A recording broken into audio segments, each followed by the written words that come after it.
बिस्मिल्लाहिर्रहमानिर्रहीम। अस्सलाम वालेकुम। यूक्रेन पर दुनिया की तीसरी आलमी जंग तकरीबन इस वक्त तैयार बैठी है।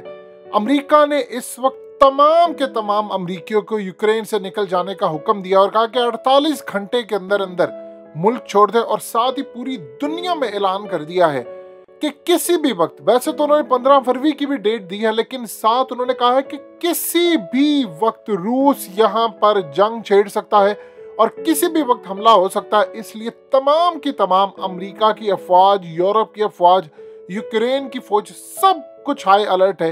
इसके साथ ही स्टॉक मार्केट अमेरिका की सारी जमीन बोस हो चुकी है। इस वक्त तेल की कीमतें इंटरनेशनल मार्केट में $95 बैरल क्रॉस कर चुकी हैं। इस वीडियो की अहम डिस्कशन चलती रहेगी, लेकिन इससे पहले आप वीडियो को लाइक करें, हकीकत टीवी को सब्सक्राइब कर लें और बेल आइकन पर जरूर क्लिक करें। और अगर एक गोली भी चलती है तो ये $100-125 बैरल से ऊपर जा सकती है, जो कि पाकिस्तान समेत पूरी दुनिया इस जंग से मुतासिर होने जा रही है। अब यहां तक मामला नहीं रुका, उसके साथ साथ अमेरिका की तमाम कंपनीज, मुकम्मल तौर पर उनको हाई अलर्ट कर दिया गया है कि अगर रूस से जंग छिड़ती है तो उसके बाद अमेरिका पर बदतरीन साइबर हमले होंगे, और ये इतने खतरनाक होंगे कि अमेरिका के अंदर रूस एक ऐसा हमला कर सकता है जिससे पूरे अमेरिका की बिजली का क्रैकडाउन हो सकता है। अमेरिका पूरी तरह अंधेरे में डूब सकता है, और इस सूरत हाल में तमाम की तमाम कंपनीज को, हर तरह के इदारों को, उनके डिफेंस, जो कुछ भी है, सबको हाई अलर्ट कर दिया गया। क्योंकि इस जंग के अंदर अमेरिका के खिलाफ अगर रूस जाता है तो उसमें फिर रूस साइबर हमले तो करेगा, लेकिन साथ चाइना भी जाएगा। इस सूरत हाल में जो इंटरेस्टिंग डेवलपमेंट सामने आई है वो है भारत का किरदार। भारत के किरदार को आप इस तरह देख लीजिए कि क्वाड का हंगामी इजलास हुआ, भारत की उसमें शिरकत थी और उसमें रूस को कंडेम किया गया। देखिए, रूस इस चीज को देख रहा है कि भारत मेरे खिलाफ इस जंग में खड़ा होने जा रहा है। डेफिनेटली बात है, भारत जाएगा तो फिर पाकिस्तान भी जाएगा। देखिए, पाकिस्तान की फौजें इस वक्त है हाई अलर्ट, लेकिन अपने मुल्क के दिफा की हद तक। और यहाँ पर यानी हम पराई जंग में इस वक्त कूदने नहीं जा रहे, लेकिन बैकएंड पर हमारी पूरी की पूरी सपोर्ट होगी चाइना के साथ रशिया को। अब आप देखिए कि अमेरिका इस वक्त क्या कह रहा है। देखिए, अमेरिका के लिए हमेशा सूटेबल चीज होती है कि दुनिया के दूसरे कोनों में जाकर जंगें लड़ी जाए। वो रूस से जंग करना चाहते हैं, और रूस इस वक्त इतना मजबूत हो चुका है। देखिए, सोवियत यूनियन के वक्त उन्होंने तोड़ दिया रूस को पाकिस्तान के साथ मिलकर। अब वो रूस दोबारा उभर रहा है, और रूस अब पाकिस्तान का दोस्त बन चुका है और चाइना का दोस्त है। अब असल में सूरत हाल ये है कि इन्होंने जंग करनी है साउथ चाइना सी के अंदर, लेकिन साउथ चाइना सी के अंदर हालिया जो अमेरिका का F-35 चाइना की टेक्नोलॉजी से जो गिरा है, जिसके बारे में अभी वो कोई बात नहीं कर रहे, अब वो ये जानना चाहते हैं कि जाहिर सी बात है चाइना ने जो सबसे खतरनाक छुपाई हुई टेक्नोलॉजी है वो उन्होंने साउथ चाइना सी में यूज करनी है। यूक्रेन के मामले के ऊपर इस वक्त बेलारूस में रशिया की फोर्सेस आ चुकी है, सब आ चुकी है। रशिया बार बार एक बात कह रहे कि मैंने हमला नहीं करना, लेकिन उसके बावजूद क्यों अमेरिका ने हाई अलर्ट करके रखा है सब कुछ, और पूरी दुनिया को हाई अलर्ट कर दिया है कि यूरोप के अंदर ये जंग आ सकती है। देखिए, अमेरिका के लिए सूट करता है एक चीज कि वो जंग अपनी अलग दास्तान, यानी जो एक और अफगानिस्तान की सूरत हाल है, वो किसी अलग मुल्क के अंदर जंग लड़ने जा रहा है।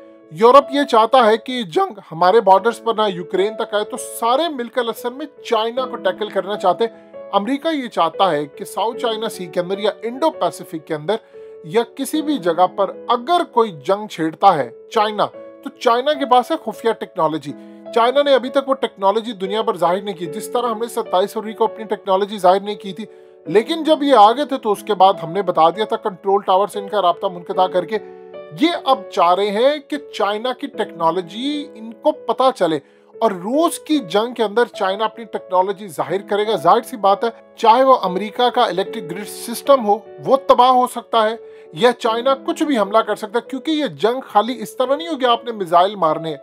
अगर ये जंग बड़े लेवल पर जाती है तो ये एटमी जंग में तो बदलेगी, लेकिन साइबर हमले जो ज्यादा खतरनाक होंगे। देखिए, आप किसी का सैटेलाइट तबाह कर देंगे, आप इंटरनेट जैम कर देंगे, आप किसी तरह को साइट ब्लॉक कर सकते हैं। उसका यूट्यूब पर भी असर पड़ता है, फेसबुक पर पड़ेगा, उसका ट्विटर पर असर पड़ेगा, नेटवर्किंग साइट, दुनिया का इंटरनेट, अमेरिका का इलेक्ट्रिक ग्रिड सिस्टम, यानी सब कुछ कोलैप्स हो सकता है। ये इतनी खतरनाक लड़ाई हो सकती है। अब अमेरिका ये चाहता है कि हमें पता ये चले कि चाइना की असल में यहाँ पर टेक्नोलॉजी क्या है, और फिर वो टेस्ट करना चाहता है कि भारत किस हद तक जाना चाह रहा है। देखिए, भारत ने जाना तो अमेरिका के साथ ही था, लेकिन अगर भारत इस सूरत हाल में याद रखे कि यहाँ पर हमले जो जो शामिल होगा अमेरिका के साथ, फिर असल में उन पर हमले होंगे। अगर भारत शामिल होता है तो चाइना डेफिनेटली बात है, फिर भारत पर साइबर हमले होंगे, ब्लैकआउट होगा, मुंबई ब्लैकआउट होगा। अब पाकिस्तान जब करेगा तो जाहिर सी बात है फिर पाकिस्तान के ऊपर भी हमले करने की ये कोशिश करेंगे।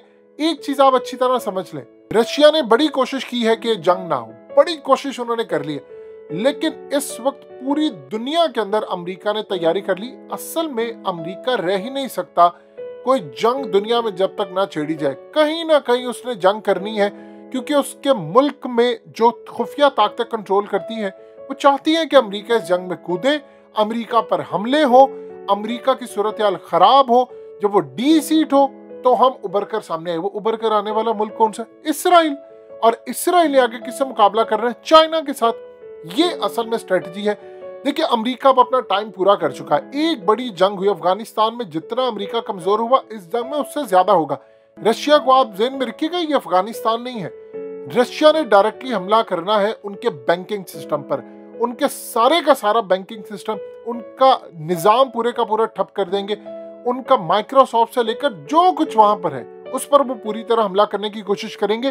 और सबसे बढ़कर उनका सैटेलाइट सिस्टम, जो नेविगेशन सिस्टम है, उसको वो हैक करने की कोशिश करेंगे या उसको नुकसान पहुंचाने की कोशिश करेंगे। उसके बाद आप देखिएगा कि पूरी दुनिया की क्या सूरत हाल होगी। आगे देख लीजिए, अभी रशिया ने जो मामला किया है उसको तो आप अलग रखें। इवन के इसराइल ने यूएई को कहा है कि अपनी फ्लाइट्स कैंसिल करने जा रहा है अगर सिक्योरिटी के खदशात। आपने कभी सुना था दुबई के अंदर, आपने कभी अपनी पूरी लाइफ में सुना है कि वहां पर सिक्योरिटी के खदशात हैं, या वहां पर किसी बिल्डिंग्स को, इवन कि आप इमेजिन कर लीजिए कि जो हौसी बागी है वो कहते हैं बुर्ज खलीफा समेत तमाम बिल्डिंग्स हमारे निशाने पर होंगी। तो आप इस सूरत हाल में इमेजिन कर ले कि दुनिया किस तरफ जा रही है। वहां सिक्योरिटी का मसला है। अमेरिका असल में अब अपनी मौत इस तरह मर सकता है कि अगर ये जंग छिड़ती है तो रशिया ने उसका जितना इलेक्ट्रिक ग्रिड सिस्टम है उसमें बिजली वो सबसे पहले मुतासिर कर सकते हैं। आपके मुल्क में बिजली नहीं होगी। देखिए, पाकिस्तानियों को आदत है, हमें यहाँ पर लोड शेडिंग का मसला होता है, भारत में भी कहीं ना कहीं है, बांग्लादेश में भी कुछ ना कुछ है, चाइना में भी थोड़ा ओवरऑल है। अगर आप किसी सिस्टम को तबाह करते हैं तो उस सिस्टम को ठीक होते होते न जाने कितने महीने भी लग सकते हैं, कई दिन भी लग सकते हैं। इस सूरत हाल में जो नुकसान होगा उसका असर पूरी दुनिया में आएगा। तेल की कीमतें देखिए क्यों ऊपर जा सकती हैं। सबसे पहले याद रखिएगा, जब लड़ाई होती है तो जो सप्लाई मुतासिर होती है वो तेल की होती है। इस जंग के अंदर भारत भी है, इसमें चाइना भी है, अरब वर्ल्ड भी कूदेगा। जब इस जंग में कूदेगा तो सप्लाई मुतासिर होगी, सप्लाई मुतासिर होगी तो तेल की कीमतें आसमान पर चली जाएंगी। अभी $95 बैरल पर तेल की कीमतें चली गई हैं और खदशा ये है कि एक गोली अगर चलती है यहाँ पर, जो कि फौजें आ चुकी हैं, तमाम चीजें आ चुकी हैं, तो आप अपने ज़हन में रखिएगा स्टॉक मार्केट तो क्रैश होंगी। तेल की कीमतें $150 बैरल पर भी जा सकती हैं, जो कि इतनी बदतरीन सूरत हाल होगी कि पूरे का पूरा मुल्क, पाकिस्तान नहीं पूरी दुनिया इससे मुतासिर होगी। और ये एक बदतरीन तबाही है। अमेरिका इस वक्त पराई जंग में कूद रहा है, जबकि ये एरिया रशिया का है। अमेरिका को हर उस जगह पर कूदना है जहां पर वो किसी का नुकसान कर सकता है।